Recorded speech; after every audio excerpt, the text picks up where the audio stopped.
আপনি এখন গল্প শিকারীর কবলে। এই নাও তোমার চা।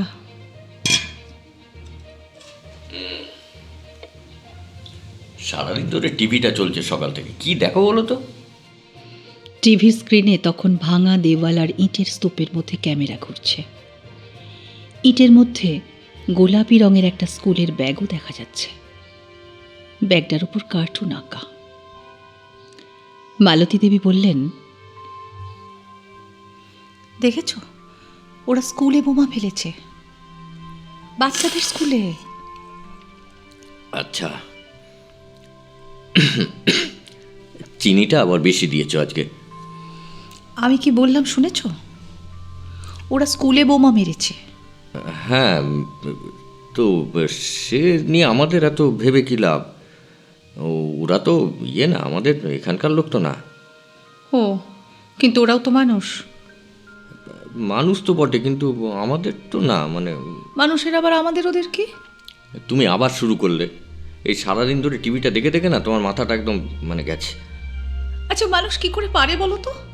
স্কুলে বোমা ফেলছে, যেখানে বাচ্চারা বসে খাতায় অঙ্ক করছিল, টিফিনের সময় হয়তো দৌড়াদৌড়ি করছিল, সেখানে এইরকম মিসাইল ফেললো। এটা ছিল একটা প্রিসিশন স্ট্রাইক। এই মিসাইল ম্যাক 5 স্পিডে উড়ে আসে, শব্দের থেকে 5 গুণ বেশি স্পিডে। কোনো এয়ার ডিফেন্স সিস্টেম এটাকে ধরতে পারে না। অত্যন্ত সফল অপারেশন, কি বলেন? শুনছো কিরমভাবে বললো? সফল অপারেশন। বাচ্চাগুলো মরে গেল, এটা সফল অপারেশন। ম্যাক 5 যেন একটা চকলেটের নাম বলছে। আশ্চর্য। আবার ওই পারি না, আর পারি না। দেখো, ওই মেডেলোলা লোকটা কিরম বললো দেখেছো? Minimal casualty. বাচ্চা মারা যাচ্ছে, সেটা মিনিম্যাল। হ্যাঁ, এরকম একটা শব্দ ব্যবহার করছে মানুষ মারার জন্য, যেন জিনিসপত্রের দাম কমে গেছে। ওফ, তুমি একটু থামো তো।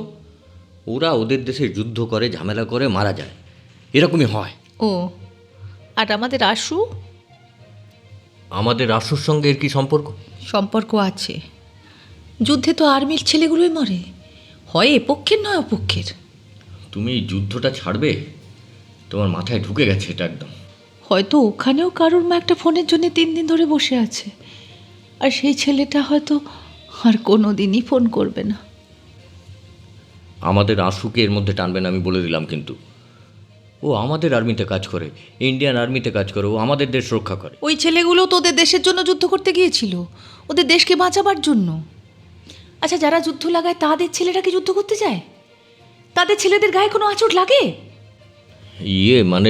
তুমি এই চিন্তাগুলো একটু ছাড়ো, এগুলো ভালো না। এ কেমন চাকরি?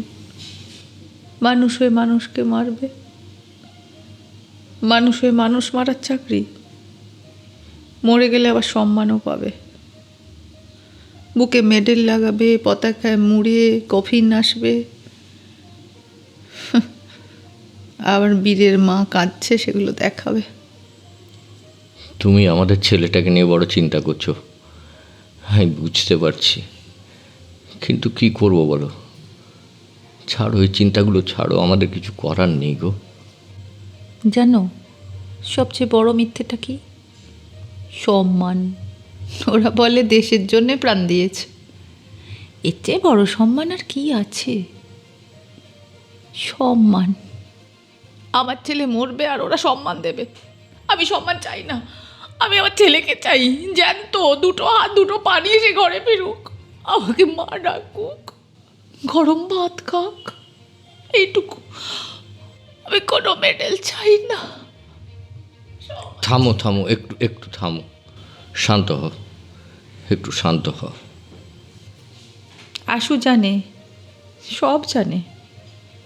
ও আমায় ফোনে বলে, মা তুমি চিন্তা করো না। আমি বলি, আমার চিন্তা করাটাই তো কাজ। তোর বাবা বাজারে যায়, তুই বর্ডারে যাস, আর আমি চিন্তা করি, এটাই আমাদের সংসার। বলছি শোনো না, রাত্রিরে রান্না চাপিয়েছো? সকালে কিন্তু ভালো পাবদা মাছ এনেছিলাম। হ্যাঁ, যাচ্ছি। আজ আমাদের সঙ্গে আছেন ক্যাপ্টেন প্রভাকর। তিনি যুদ্ধ বিষয়ে অত্যন্ত অভিজ্ঞ। তিনি রিটায়ার করেছিলেন কর্নেল হয়ে। আজকে ওনার সাক্ষাৎকার নেব। আমরা দেখব এই যুদ্ধের ব্যাপারে ওনার কি বক্তব্য। হ্যাঁ, ঠিকই বলেছেন। এই যুদ্ধে যে ড্রোন টেকনোলজি ব্যবহার করা হচ্ছে তা একটা রিভলিউশনারি ব্যাপার। এই জিনিস আমরা বা পৃথিবী আগে কখনো দেখেননি। মানে ধরুন একটা ড্রোনের দাম মাত্র কয়েক লাখ টাকা, কিন্তু একটা ইন্টারসেপ্টর মিসাইল মানে ওটার দাম হবে কয়েক কোটি টাকা। অর্থাৎ কস্ট ইফেক্টিভ ওয়ারফেয়ার। আচ্ছা, আপনি বলতে চাইছেন যে এটা অ্যাসিমেট্রিক ওয়ারফেয়ার, রাইট? হ্যাঁ, একদমই তাই। কস্ট এফেক্টিভ মানে সস্তায় যুদ্ধ, আর এটা অনেক ইকোনমিকও বটে। চাহিদা আছে, যোগান আছে, আর ধরুন যুদ্ধ জিততে গেলে প্রত্যেক দেশের একটা করে নানা রকম স্ট্র্যাটেজি থাকে। সেইটা এই দেশের স্ট্র্যাটেজি এরকম। একটা সুপার পাওয়ার দেশের অনেক বেশি খরচা করেও তারা এই যুদ্ধ জিততে পারছে না। এটি আমাদের দেখার। আশু ফোন করেনি, কদিন হলো বলো তো? 3 দিন। কি বলেছিল? ওই তো বলেছিল কিছুদিন ফোন করতে পারবে না। ও বলেছিল ব্যস্ত আছে। হ্যাঁ। ব্যস্ত? মা সব জানে কিরম ব্যস্ত আছে। বলছি শোনো না, একটু তুমি বসো, মাথাটা ঠান্ডা করো, সব ঠিক হয়ে যাবে। দেখো জানো, ওর ঘরটা আমি গুছিয়ে রেখেছি। ও যখন এসে দেখবে, ঘরটা দেখবে সব ঝকঝক করছে, যেখানকার জিনিস সব সেখানে আছে। বেনিবাবু কিছু বললেন না, উঠে গিয়ে আশুর ঘরের সামনে দাঁড়ালেন। দেওয়ালে ন্যাশনাল ডিফেন্স একাডেমির একটা ছবি ঝুলছে। ইউনিফর্মে আশু হাসছে, পেছনে সুন্দর একটা পাহাড়, বালিশের উপরে সেই পুরনো টেডি বিয়ারটা রাখা আছে। ছেলে রেখে গেছে, ছোটবেলায় ওটা ছাড়াও ঘুমোতো না। আর্মিতে যাওয়ার আগে মালতী দেবী বলেছিলেন, আশু টেডি বিয়ারটা নিয়ে যাবে না? কি বলছো মা? আমি আর্মি ব্যারাকে টেডি বিয়ার নিয়ে যাব? কোর্ট মার্শাল হয়ে যাবে। বেনিবাবু আবার সোফায় এসে বসলেন। টিভিতে একটা ফুটেজ চলছে, কোনো এক দেশের সামরিক কবরস্থান। সারি সারি কবর, প্রতিটা কবরে একটা করে ছোট পতাকা। এক বুড়ো বুড়ি একটা কবরের সামনে হাঁটু গেড়ে বসে আছে। বুড়ির হাতে একটা ইউনিফর্ম পরা তরুণের ছবি। ছবিতে এখনো হাসি লেগে আছে। মালতী দেবী দ্বিতীয় দফার চা নিয়ে এলেন। দেখেছো হ্যাঁ। কি? ওই মহিলাটাকে? ইহুদি না খ্রিস্টান না মুসলিম কে জানে, কিন্তু চোখটা দেখো, সব মায়ের চোখে কিন্তু একই রকম। বলছি কি, টিভিটা একটু বন্ধ করি, বুঝলে? না, একদম বন্ধ করবে না, ওটা চলুক, আমরা দেখব। না দেখলে ওরা তো আরও বোমা, আরও মিসাইল ফেলবে, সফল অপারেশন করবে। না দেখলে ওই গোলাপি ব্যাগটার আর কোনো মানেই থাকবে না। বেনিবাবু রিমোটটা নামিয়ে রাখলেন। মালতী দেবী কাপটা ধরে আছেন, কিন্তু চায়ে চুমুক দিলেন না। বললেন, ওরা বলে যুদ্ধ দরকার, দেশের সম্মান, সার্বভৌমত্ব, যত বড় বড় কথা। আর এই কথাগুলো যারা বলে তাদের ছেলে মেয়েগুলো কিন্তু বিদেশে পড়ে, তারা নিরাপদ। আর আমাদের ছেলেরা কোনো চাকরি না পেয়ে আর্মিতে যায়, আর ছেলের বাবা বাজার থেকে দর কষাকষি করে পেঁয়াজ কেনে। আর ওই মেডেল, সম্মান, ওগুলো তো আসলে ঘুষ, যাতে পরের ছেলেটাও মরতে রাজি হয়। দেখো, ওই ছেলেটা মরে গেছে, মেডেল পেয়েছে, তুমিও পাবে। সম্মানের মৃত্যু। এত সুন্দর করে মৃত্যুগুলোকে সাজায়। আহ, এত ভাবছো কেন? আশু তো ভালোই আছে।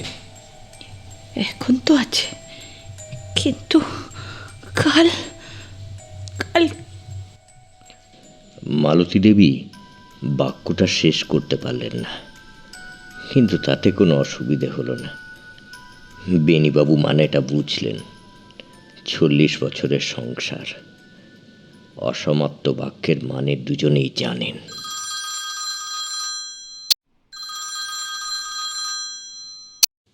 হ্যালো হ্যালো আশু। হ্যাঁ মা, কেমন আছো? হ্যাঁ ভালো আছি, তুই কেমন আছিস বাবা? আমি ভালো আছি, একদম বিন্দাস। 3 দিন ফোন করিসনি তুই। একটু ব্যস্ত ছিলাম, বলেছিলাম তো। খেয়েছিস বাবা? হ্যাঁ মা, খাবো না কেন, আর্মি ব্যারাকে আছি। কি খেয়েছিস আশু? আর জম্পেস দেশি মুরগি হয়েছিল। মুরগিতে নুন বেশি দেয় না তো? তোর তো প্রেশার আছে, তোর মামার ফ্যামিলিতে সব প্রেশার। ওফ মা, আমি বর্ডারে আছি আর তুমি প্রেশারের চিন্তা করছো?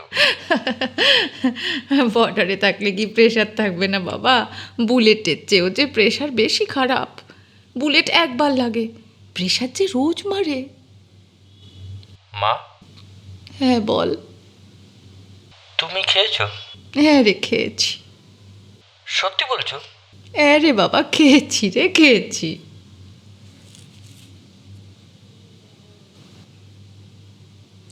মা, একটা কথা বলবো? বল।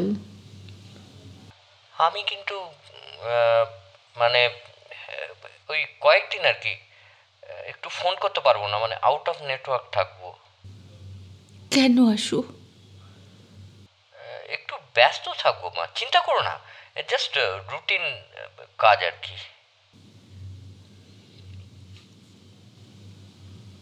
মা, বল। টেডি বিয়ারটা আছে তো? আছে বাবা, প্রতিদিন ছেড়ে রাখি। ফেলে দিও না কিন্তু। ফিরে এসে ওটা নিয়ে যাস, ওটা নিয়ে যুদ্ধ করবে আমার ছেলে।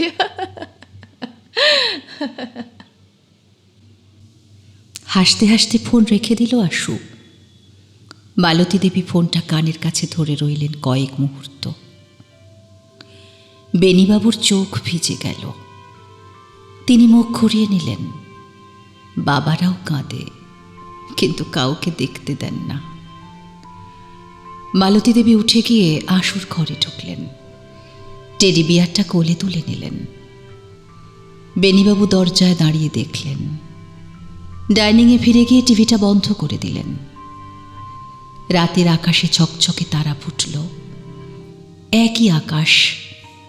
এই আকাশের কোনো এক অংশে এই মুহূর্তে কোথাও একটা মিসাইল উড়ে যাচ্ছে ম্যাক 5 স্পিডে। কোথাও এক জেনারেল ম্যাপে আঙুল রেখে পরের টার্গেট ঠিক করছেন।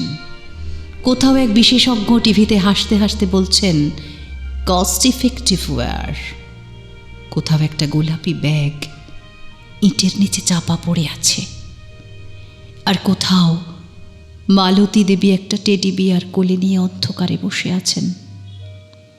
পৃথিবীতে সবচেয়ে দামি মিসাইলের দাম কয়েকশো কোটি টাকা।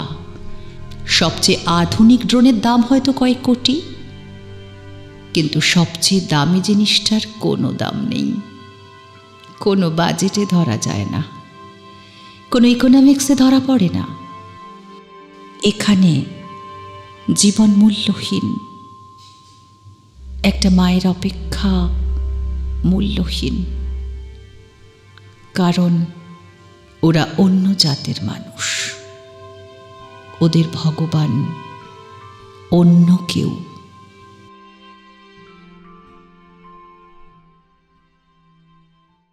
অভিনয় ও পাঠে ছিলাম আমি নিবেদিতা এবং অরিন।